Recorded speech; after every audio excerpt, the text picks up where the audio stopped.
Salut à tous, comment ça va? J'espère que vous allez bien. Hoje começamos a terceira temporada do podcast francês com Raquel Ferpin. Nessa temporada, vamos acompanhar a Paula, que vai viajar para a França pela primeira vez. Como sempre, a descrição desse episódio vai ser enviada no grupo do WhatsApp. Se você quer, além de acompanhar a viagem da Paula, aprender ainda mais e, quem sabe, se preparar melhor para a sua própria viagem, adquira o material de estudos. Le voyage de Paula à Paris, épisode 1. Le départ. Ce soir, je pars enfin à Paris. Je suis très contente. J'attends ce moment depuis longtemps. Avant de voyager, j'ai étudié le français pendant 6 mois. J'ai appris à dire bonjour, à commander un café et à demander des informations simples.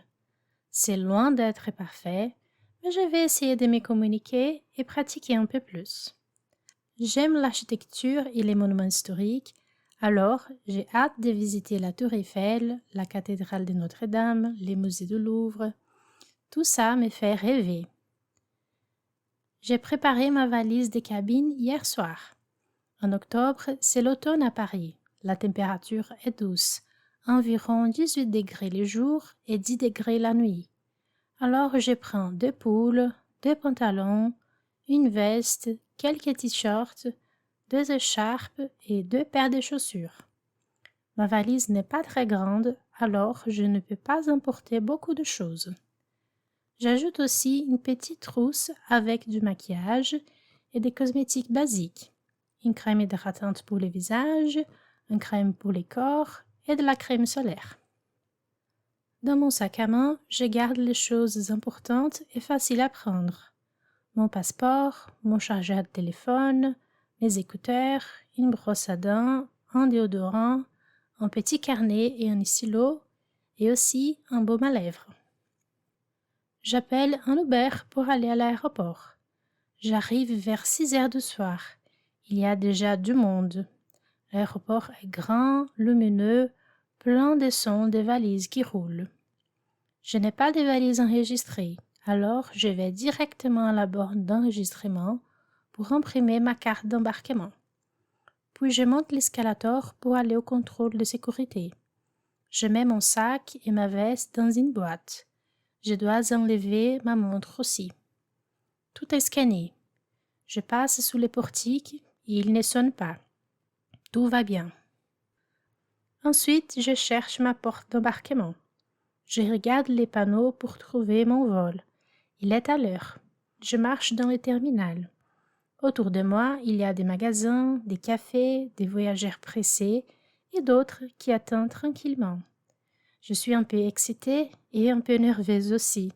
C'est la première fois que je voyage seule, mais je me sens prête.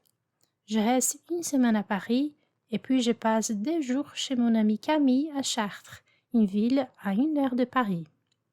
J'attends 1 heure avant le début de l'embarquement. En attendant, je télécharge quelques podcasts et vidéos sur YouTube à écouter et à regarder pendant les trajets. Et voilà, 1 heure passe vite. On appelle les passagers du vol à Paris. À la porte, je montre mon passeport et ma carte d'embarquement. Je monte dans l'avion. Je trouve ma place. Mon siège, elle est 17A côté fenêtre.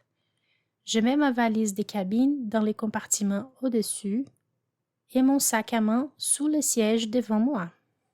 Je m'assois, j'attache ma ceinture de sécurité.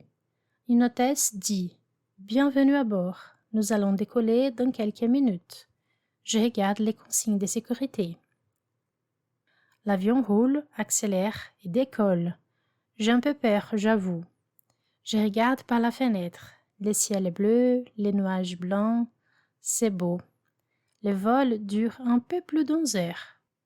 Pendant ce temps-là, je révise mes notes de français, j'écoute les podcasts que j'ai téléchargés avant, je regarde un film et je me repose. Je dors presque la moitié du temps de trajet. Je me réveille. Il est 6 heures du matin. L'hôtesse apporte le petit déjeuner. Elle me demande thé ou café. Je choisis le café. Elle met un plateau avec 2 tranches de pain, un croissant, du beurre, de la confiture de fraises et un gâteau à la vanille. Après les repas, j'ai soif. Je demande poliment. Excusez-moi, je pourrais avoir un verre d'eau, s'il vous plaît? L'hôtesse me sourit et me donne un grand verre d'eau bien fraîche. Je ferme les yeux, encore un peu ensommeillé. La voix du pilote annonce: Mesdames et messieurs, bonjour, nous allons atterrir dans quelques minutes. Je regarde à nouveau par la fenêtre. Je vois au loin la ville de Paris. Mon cœur bat fort. Je pense à tout ce que je vais découvrir. Et là, les rues touchent le sol.